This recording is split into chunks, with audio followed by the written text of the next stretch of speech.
Amém. Vamos abrir nossa Bíblia no Salmo 130, salmo que lemos no início do culto. Salmo de número 130.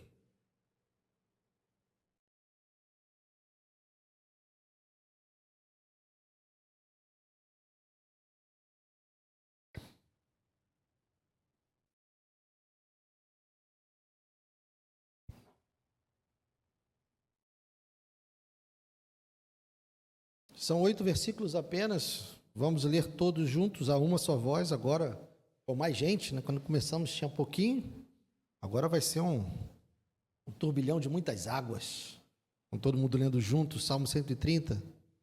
Todos acharam? Então vamos juntos. 1, 2 e... Das profundezas clamo a ti, Senhor. Escuta, Senhor, a minha voz. Estejam alertas os teus ouvidos às minhas súplicas. Se tu, Senhor, observares iniquidades, quem, Senhor, poderá escapar? Mas contigo está o perdão, para que sejas temido. Aguardo o Senhor, a minha alma o aguarda. Eu espero na sua palavra. A minha alma anseia pelo Senhor, mais do que os guardas anseiam pelo romper da manhã, mais do que os guardas pelo romper da manhã. Espere, Israel, no Senhor, pois no Senhor há misericórdia. Nele temos ampla redenção. É Ele quem redime Israel de todas as suas iniquidades.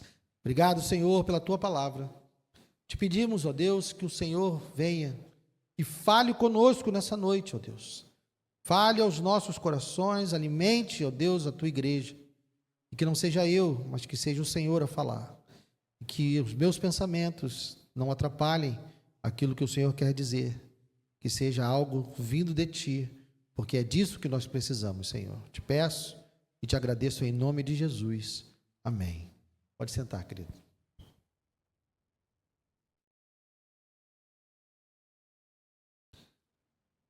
Irmãos, a pregação do Evangelho, quando nós vamos anunciar o Evangelho, seja de maneira pública, como fazemos aqui no púlpito, seja numa abordagem pessoal, quando estamos discipulando ou conversando com pessoas, a pregação do Evangelho, ela necessariamente, ela passa pela denúncia do pecado. Necessariamente, é preciso expor, é preciso dizer e mostrar ao ser humano que ele está caído. Mostrar ao ser humano a condição que ele está de inimizade com Deus. Sem nós darmos essa notícia, sem nós dizermos para as pessoas qual é a condição do ser humano caído, a pregação do Evangelho fica prejudicada. Por quê? Porque fica parecendo que nós estamos ofertando a mensagem de um Deus carente. Estamos apresentando um Deus que está à procura de quem o adore, à procura de quem dê atenção a Ele. É como se nós estivéssemos falando para as pessoas, olha, tem um Deus aqui, adora Ele, se entrega a Ele. Mas como se a pessoa tivesse outras opções. Eu já falei em outras ocasiões aqui e citei o Paul Washer, que é um pregador americano, que ele diz que tem um evangelho que todo mundo concorda. Jesus te ama. Aí a pessoa para e pensa, bom, eu também me amo, então Jesus me ama, eu também me amo, está tudo alinhado. Olha, Deus tem grandes planos, um plano maravilhoso para a sua vida, eu também tenho grandes planos para a minha vida, eu também desejo grandes coisas para mim. E ao falarmos isso, nós estamos falando mais do mesmo, porque quem é que não quer coisas boas? Quem é que não quer ser amado? Quem não imagina ser amado? Então essa pregação faz parecer que Deus é uma opção entre tantas outras. Que o ser humano está lá vivendo a sua vida bem, está tudo bem na vida dele, está tudo tranquilo, mas Deus daria um plus. É como se Deus fosse dar uma melhorada. Tá bom, mas pode melhorar, né? Então, a pregação do Evangelho, que não passa pela denúncia do pecado, parece algo que vai apenas melhorar a vida da pessoa. E o que mais ouvimos por aí são mensagens, pregações, que chamam pessoas a uma vida melhor. Olha, você está de tal jeito, mas você pode ficar melhor. Mas para a pregação eficaz do Evangelho, para que nós possamos realmente comunicar o que é o Evangelho, é preciso deixar o ser humano ciente de qual é a sua real condição, do que realmente ele está precisando, independente de como ele se sinta no momento. Porque a verdade é que existem pessoas que nesse momento, até mesmo aqui dentro, que existem pessoas que estão desesperadas. Existem pessoas que estão precisando ouvir uma palavra de salvação, porque já se sentem, já sabem da sua condição de pecadores, já se sentem necessitados de Deus. Existem pessoas como o salmista, vejam o que o salmista diz: das profundezas clamo a ti, Senhor. O salmista já sabia que estava necessitado de Deus. Então, pode haver aqui entre nós pessoas que sabem que estão necessitadas de Deus. Mas na nossa audiência, as pessoas para quem nós pregamos, nem sempre todos estão nas profundezas, como o salmista. Tem gente que está vivendo bem a vida. O salário está em dia, está realizando seus planos, está com a sua casa própria ou em caminhos de, sua família está com saúde, ele está com saúde, estável no emprego. Eu vou dizer para ele que Jesus vai dar o quê para ele? Então há pessoas que a gente precisa dizer: olha, independente de você estar com a sua vida maravilhosa, independente de você estar com todas as suas contas em dia e uma boa quantia na poupança, independente da sua família estar com saúde, independente de você estar bem, independente de tudo isso, você tem um problema. Você está em inimizade com Deus. Essa é a verdadeira condição de todo ser humano nessa terra. Está em inimizade com Deus. O salmista que entende o seu lugar, das profundezas clamo a ti, Senhor. Escuta, Senhor, a minha voz. Estejam alertas os teus ouvidos às minhas súplicas. Ele está nas profundezas, ele está num lugar de tormento. E nós vamos ver que esse salmo traz uma trajetória da redenção. O salmista aqui, ele passa pelas fases, pelo caminho da redenção, que ele começa com o tormento de quem sabe que está numa situação desesperadora, nos versos 1 e 2. Nos versos 3 e 4, ele faz uma confissão, ele confessa a sua condição. Nos versos 5 e 6, ele apresenta esperança. E nos versos 7 e 8, ele vai falar de como está seguro em Deus. E nós vamos, nessa mensagem, trilhar por esse caminho: tormento, confissão, esperança e segurança. Então, como eu disse, nem sempre a nossa audiência está no mesmo lugar do salmista. Nem sempre a pessoa para quem ele está pregando, ou a audiência para quem nós estamos pregando o Evangelho, está num lugar de tormento. Pode ter muita gente que está sentada com a vida muito boa. Mas nós, então, como pregadores, e eu não estou falando de pessoas que pregam do púlpito, eu estou falando de todos nós que compartilhamos o Evangelho, precisamos mostrar para a pessoa qual é a real condição de todo ser humano, que é estar em inimizade com Deus. Esse é o problema. Porque todo mundo já ouviu a frase, a expressão, a afirmação: Jesus salva. Mas nem todo mundo tem um entendimento completo ou total. Salva de quê? De que Jesus nos salva? E muita gente acha que Jesus nos salva do diabo. Tem muita gente que acha que Jesus nos salva da influência dos demônios. Muita gente que acha que Jesus nos salva das dificuldades desse mundo. Não, meus irmãos. Jesus Cristo veio nos salvar da ira de Deus. Jesus veio nos salvar da ira de Deus. Vai lá em Romanos capítulo 5, rapidamente. Deixe marcado aí o Salmo 130. Romanos capítulo 5.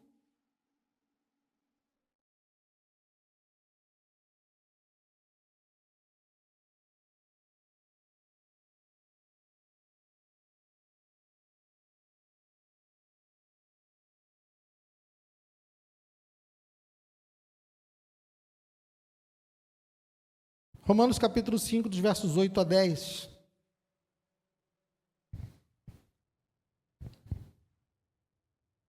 Romanos 5, de 8 a 10, diz: Mas Deus prova o seu próprio amor para conosco, pelo fato de Cristo ter morrido por nós quando ainda éramos pecadores.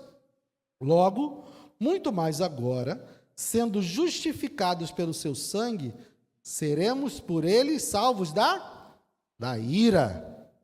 Porque se nós, quando inimigos, fomos reconciliados com Deus mediante a morte do seu Filho, muito mais, estando já reconciliados, seremos salvos pela sua vida. Então veja, meus irmãos, pode voltar lá para o Salmo, veja, nós, pela obra de Cristo, nós somos salvos da ira de Deus, porque nós éramos inimigos de Deus. Nós estávamos em inimizade com o Senhor. Então a obra de Cristo é para nos salvar da ira de Deus. Esse é o nosso maior problema. Essa é a nossa maior pendência. Todo ser humano nessa terra que não está refugiado em Cristo está em guerra com o Senhor Todo-Poderoso, Criador do universo. É possível vencer uma batalha como essa? Não.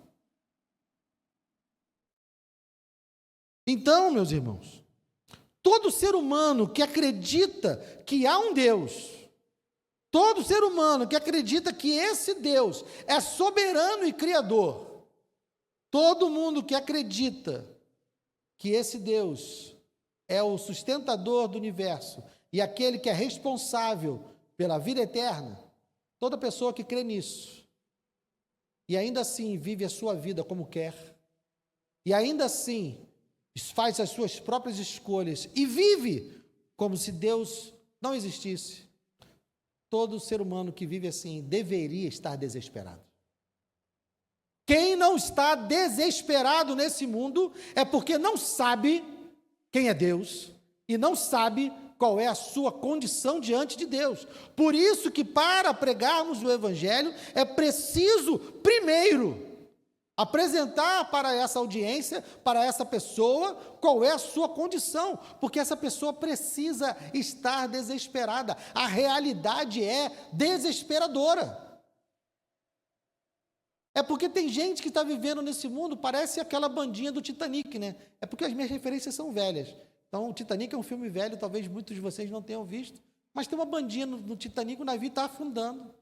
Está todo mundo correndo para achar um lugar na balsa, e está a bandinha lá tocando, violino, como se nada tivesse acontecendo.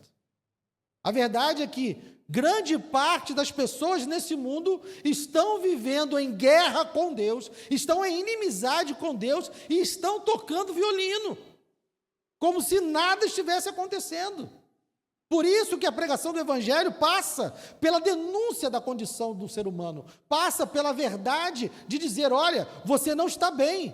Pode parecer que está tudo bem, você pode estar vivendo uma vida tranquila, você pode estar tendo um bom resultado no seu trabalho, pode estar tendo uma família próspera, você pode estar tendo tudo de bom nessa vida, mas se você estiver em inimizade com Deus, haverá o dia em que Ele virá e punirá cada um por conta dos seus pecados. Essa é a verdade, meus irmãos. Essa é a condição da humanidade. O salmista aqui, ele sabe da sua condição, ele está em tormento. Nas profundezas clamo a ti, Senhor. Escuta, Senhor, a minha voz, estejam alertas os teus ouvidos, as minhas súplicas. Ele está aqui declarando que sabe que precisa do favor de Deus, ele sabe qual é a sua condição. Então, essa é a porta, esse é o primeiro degrau para sairmos do abismo, para sair das profundezas, onde o salmista declara que sabe que está, para sair de lá O primeiro degrau é reconhecer que está lá. É entender que a sua condição é uma condição desesperadora.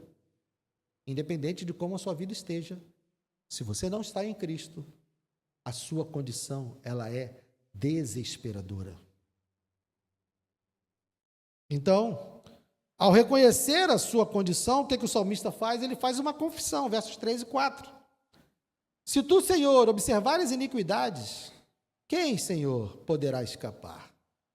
Mas contigo está o perdão, para que sejas temido. Ele reconhece, Deus, se o Senhor resolver cobrar, se o Senhor resolver colocar a sua justiça em prática, quem é que pode se salvar? Ninguém. Ele reconhece na sua confissão que Deus seria perfeitamente justo em punir todo e qualquer ser humano nessa vida, porque todos são pecadores, todos rejeitaram a comunhão com Ele. Todos. Então o salmista diz, Deus, se o Senhor resolver cobrar os pecados, se o Senhor for observar, registrar as iniquidades, quem pode escapar? A pergunta é retórica. Ninguém. Ele sabe que a resposta é ninguém. Nessa confissão ele diz, olha, nós precisamos do seu favor, porque se o Senhor for justo, se o Senhor for tratar as nossas iniquidades com justiça, ninguém escapa. Mas ele então declara, contigo está o perdão, para que sejas temido. Pensem, irmãos, que temor não é medo. Temor não tem a ver com medo. Temor tem a ver com posicionamento. Quem teme a Deus se posiciona corretamente diante de Deus. Temer a Deus é saber quem Deus é e saber quem nós somos. E se colocar corretamente diante dessa realidade. Deus é criador. Deus é sustentador do universo, Ele é Senhor. Ele nos fez. Então nós devemos nos posicionar corretamente em reverência amorosa diante desse Deus. Temer a Deus é se posicionar corretamente como quem sabe que depende dEle. Como quem sabe que sem Ele estamos perdidos. Que quem sabe que se Ele não for gracioso conosco, nós estamos condenados. Isso é temer a Deus. É saber quem Ele é e saber quem nós somos e nos posicionarmos corretamente diante dEle por causa disso. Então, pelo fato do perdão estar com Ele, que Ele deve ser temido. Nós precisamos nos posicionar corretamente diante dele, porque é Ele quem pode perdoar os nossos pecados. É Ele que pode mudar a nossa condição de inimigos para filhos e amigos. Somente Ele. Então, depois que o salmista confessa, ele faz uma declaração de esperança. Versos 5 e 6. Aguardo no Senhor. A minha alma o aguarda, eu espero na sua palavra, eu confio na sua palavra. A minha alma anseia pelo Senhor, mais do que os guardas anseiam pelo romper da manhã. Mais do que os guardas pelo romper da manhã. Ele sabe que o fim da sua angústia por conta do pecado só tem o seu fim em Deus. Então ele aguarda Deus agir, aguarda Deus trazer o seu perdão. E é um anseio muito ansioso. Quem foi militar aqui sabe, tem um temido horário no quartel, que a gente chama de 0 às 4. A gente dá serviço de meia-noite até às 4 horas da manhã. Meus irmãos, pense num ponteiro de relógio que parece que tem um cara sentado em cima dele, que não passa. E a gente entra meia-noite, aí passa, a gente já está cansado, tá, quando a gente olha para o relógio, 00:15. E nada de dar 4 horas da manhã. Eu sei, quando o salmista aqui diz o quanto ele está ansioso, dizendo que é da maneira como os guardas anseiam pela manhã, eu sei. Se você nunca serviu ao quartel, pelo menos tente imaginar alguém que está acordado de meia-noite até as 4 da manhã, às vezes em pé com um fuzil no ombro, esperando aquele horário para poder ir dormir. E o cara que dá de serviço de meia-noite às 4, ele dorme de 4 da manhã até às 6 só, tá? Porque 6 horas tem a alvorada. Aí já tem alguém com pandeiro, com papito, com corneta, já para acordar o candango. A gente fica lá ansioso por essas 2 horas de sono. Ansioso. Ele está aguardando ansioso, ele tem esperança, ele está ansioso por essa salvação, ele está ansioso para que Deus manifeste a salvação que vai tirar ele dessa posição de tormento, que vai tirar ele dessa posição de alguém que está em angústia. Muito mais nós, meus irmãos. Muito mais nós, porque ele está confiando na promessa do Messias. Ele não viu o Messias vir. Nós sabemos que o Messias já veio. Ele está ansioso pela primeira vinda de Cristo. Nós já sabemos da primeira vinda e nós somos resultado da primeira vinda. E nós estamos agora ansiosos pela segunda vinda. Nós estamos ansiosos para que Cristo venha buscar a sua igreja. É essa a ansiedade do cristão, esperar a volta de Cristo para ser completamente livre da angústia do pecado. Então veja que o salmista ele começa em tormento, dizendo que está nas profundezas. Ele confessa os seus pecados, depois ele faz uma declaração de esperança e ele termina o salmo numa declaração, ele termina o seu cântico em total segurança. Ele está tão certo, ele está tão tranquilo diante de Deus, que ele até mesmo faz um convite para Israel. Verso 7, espera Israel no Senhor. Pois no Senhor há misericórdia, nele temos ampla redenção, é Ele quem redime Israel de todas as suas iniquidades. Ele termina seguro, ele termina tão seguro que ele sabe que a graça de Deus, que a misericórdia de Deus, que esse Deus que é o dono do perdão, é tão fiel e é tão misericordioso, que ele faz um convite a todo Israel. Espera no Senhor, Ele tem a redenção, Ele nos tira das profundezas, Ele perdoa os nossos pecados, Ele muda a nossa sorte, Ele nos transforma de inimigos em filhos, Ele nos livra da ira que Ele tem para derramar sobre todos os pecadores. Ele é quem faz isso.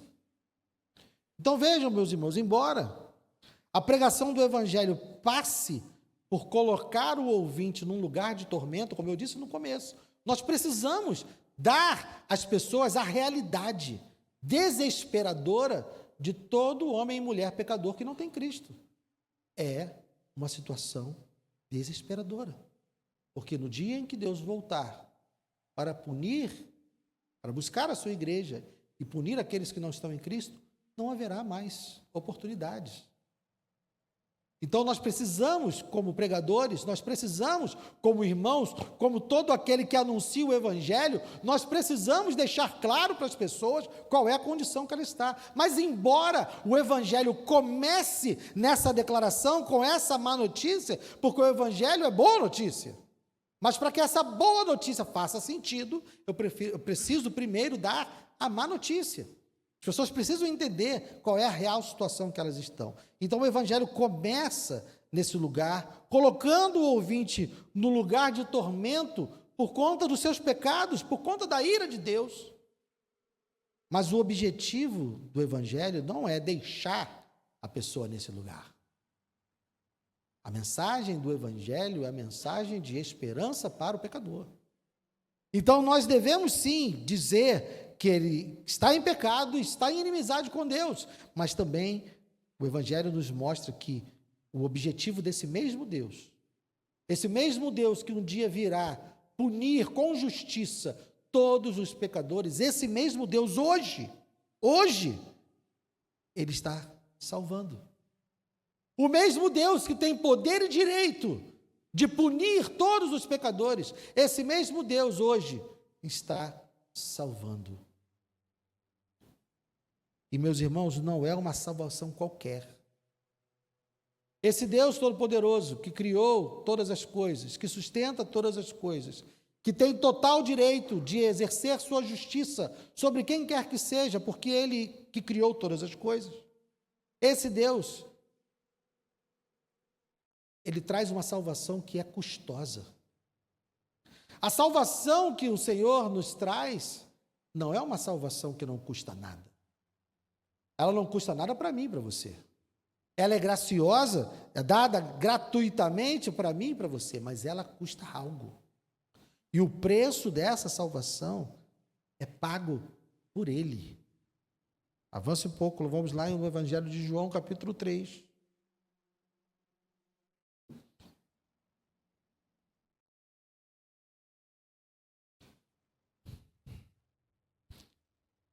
Evangelho de João, capítulo 3, do 16 ao 18.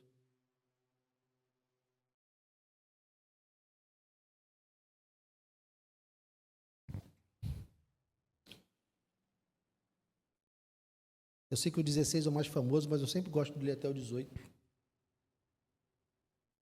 João 3, 16 ao 18 diz: porque Deus amou o mundo de tal maneira que deu o seu Filho unigênito, para que todo que nele crê não pereça, mas tenha a vida eterna. Porque Deus enviou o seu Filho ao mundo não para que condenasse o mundo, mas para que o mundo fosse salvo por ele. Quem nele crê não é condenado, mas o que não crê já está condenado, porque não crê no nome do unigênito Filho de Deus. A salvação que o Senhor proporciona é uma salvação que teve o custo da vida do seu Filho. Foi necessário, por quê? Porque Deus, ele é completamente justo. Ele, na sua essência, no seu ser, nos seus atributos, ele não pode deixar o pecado impune. Ele não pode compactuar com a injustiça, porque ele é perfeitamente justo. Ele precisa punir o nosso pecado. Mas ele nos ama. Ele ama você, ele ama a mim. E por causa do amor com que ele nos amou, ele então tem uma outra solução, e ele pune o nosso pecado no seu Filho amado. Para que você estivesse aqui nessa noite, foi necessário que Cristo morresse. O próprio Pai, o próprio Deus derrama sobre ele a sua ira. Lembra da ira que nós somos salvos? Nós somos salvos da ira de Deus, porque a ira de Deus foi derramada sobre Cristo. Quando Cristo está na cruz, ele se vira para Deus e diz: Deus meu, por que me desamparaste? Ele está agora vendo a face irada do seu Pai. O Filho e o Pai que passaram a eternidade toda em harmonia total, em total comunhão, naquele momento na cruz, por causa dos nossos pecados, foram separados. E Deus já não olhava para Jesus como sendo seu Filho amado, ele olhava para Jesus como um pecador e derramou sobre ele a ira destinada a todo pecador. Então a cruz é um símbolo, é uma demonstração do amor de Deus? É, mas também é uma demonstração da sua justiça. Porque a cruz mostra até onde Deus é capaz de ir por causa do seu amor, mas também demonstra até onde Ele é capaz de ir por causa da sua justiça. Ele nos ama tanto que nos salvou dos nossos pecados, mas Ele é tão justo que puniu os nossos pecados no seu Filho. Então a cruz não mostra apenas o amor de Deus, a cruz mostra a sua justiça. E todo aquele, como diz o verso 18, quem nele não crê é condenado. Ainda há um cálice da ira de Deus a ser derramado. Ainda há uma punição de condenação a ser derramada. E ela será derramada sobre todo aquele que não estiver em Cristo Jesus. Essa é a verdade. Aqueles que estão em Cristo Jesus tiveram seus pecados punidos na cruz e estão livres. Estão livres. aqueles que não creem no Filho unigênito de Deus, aqueles que não recebem a salvação que esse próprio Deus oferece gratuitamente, aqueles que não recebem esse meio de escape no dia do juízo, irão pagar pelos seus próprios pecados na sua própria carne.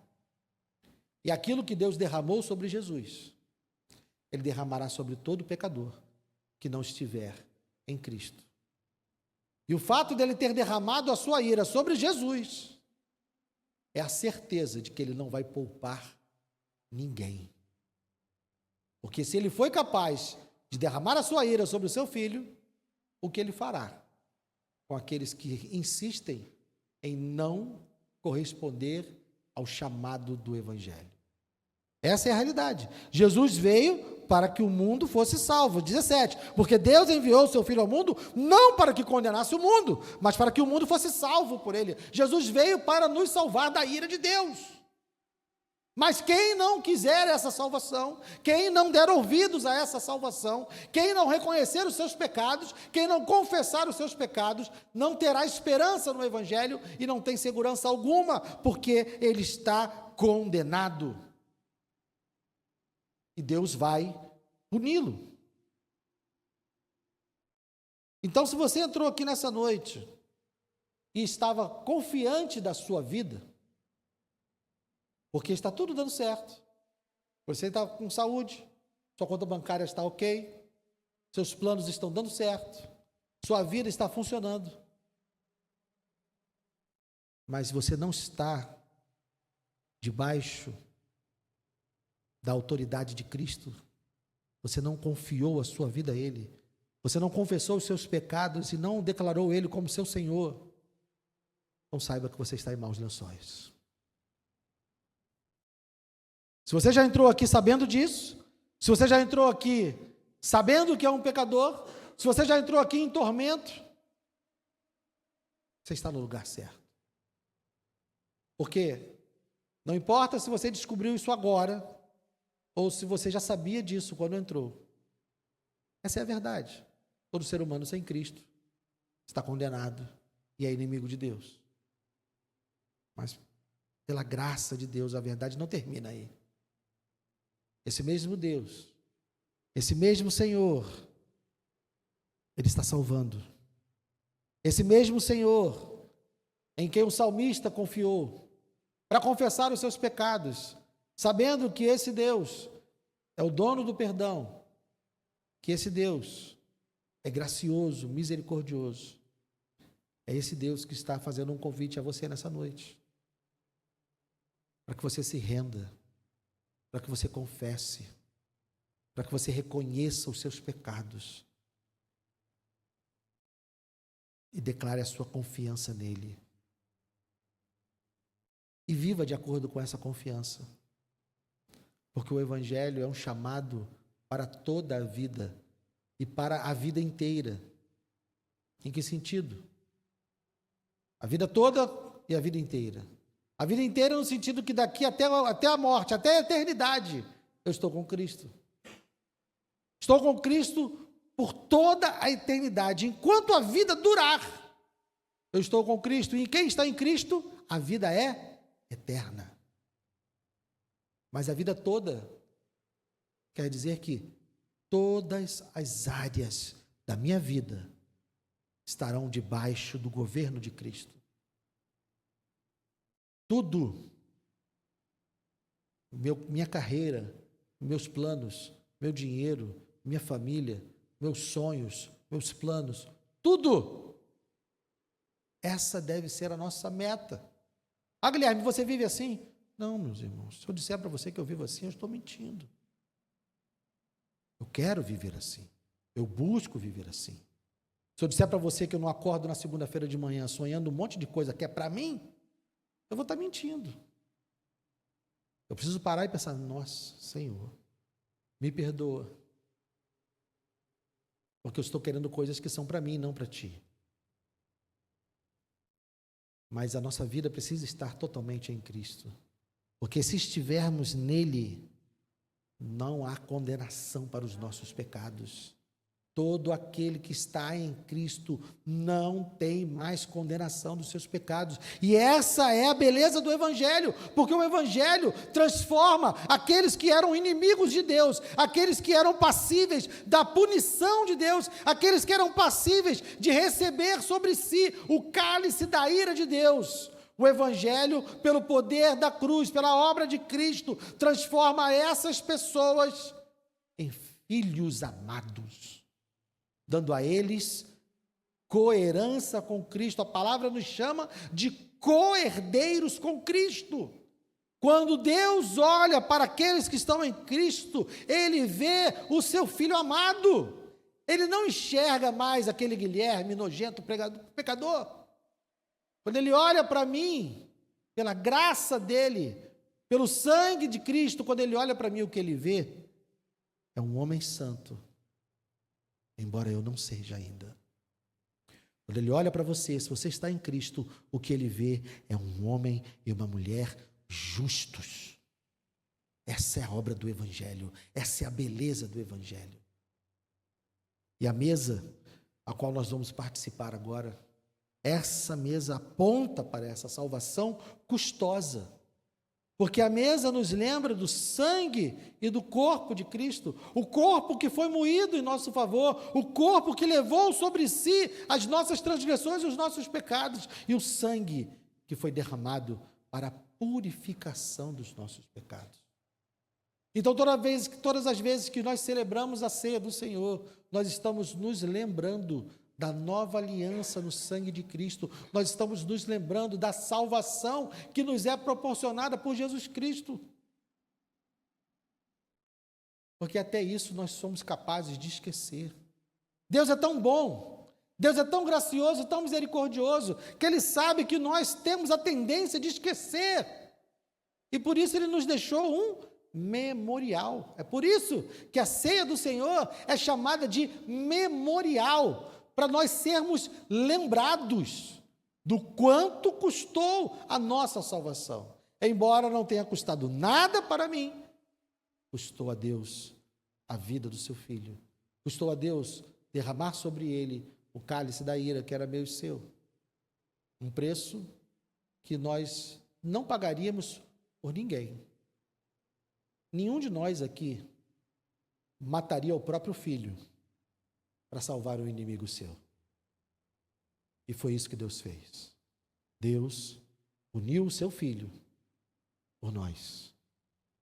Então, se você já está em Cristo, se você está em comunhão com a igreja, participe da mesa e lembre-se daquilo que Ele fez por você.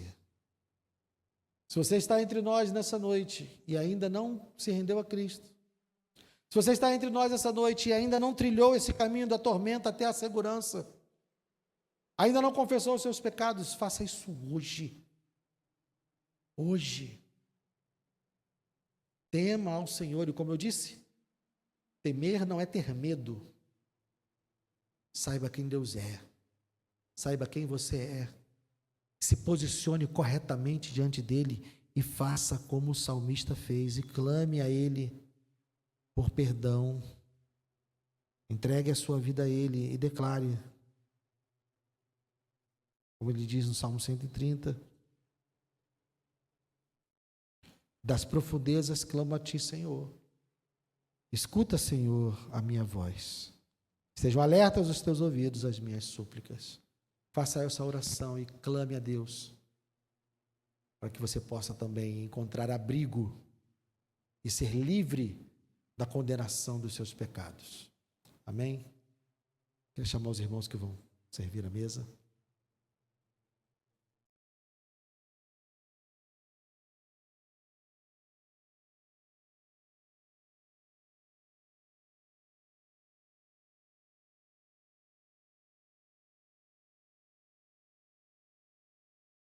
Aleluias.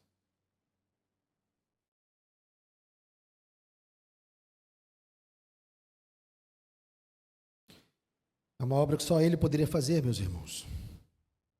É uma obra que nenhum ser humano seria capaz e poderia fazer. Somente o Filho de Deus poderia dar a sua vida, porque Ele é o único que era dono da própria vida. Porque se um de nós fosse voluntário, digamos que um de nós fosse voluntário para estar no lugar de Cristo na cruz, e dissesse, eu dou a minha vida pelos pecadores, o que Deus ia dizer para mim seria, Guilherme, a sua vida não é sua, foi eu que te dei, você não pode dar o que não é seu. Só Jesus poderia entregar a sua vida pelos pecadores, porque Ele era o dono da sua própria vida, Ele é o autor da vida. Então só Ele poderia ter vindo, só Ele poderia ter morrido na cruz por nós. O único sacrifício aceitável era o dele, nenhum de nós. Senhor, obrigado, Deus. Obrigado por esse memorial que o Senhor nos deixou, para lembrarmos da salvação maravilhosa que o Senhor nos proporcionou através da morte e ressurreição, da vida, da morte e da ressurreição do teu Filho, que agora são lembrados nesse memorial, deixado por ti, para que nós não nos esquecêssemos de que estamos aqui nessa noite por pura graça. Não fomos nós que fizemos algum sacrifício para estar aqui, não fomos nós que conquistamos nada, o Senhor conquistou por nós e para nós. Obrigado, Deus, que possamos nessa noite confirmar a nossa aliança contigo, confirmar o nosso desejo de estar refugiados no teu Filho, confessar os nossos pecados, que ainda são muitos, essa é a realidade, confessar os nossos pecados, confiando no teu perdão, confiando no teu amor, e confiando na obra de Cristo, que é suficiente para perdoar todos os nossos pecados. Obrigado, Senhor. Louvamos e te bendizemos em nome de Jesus.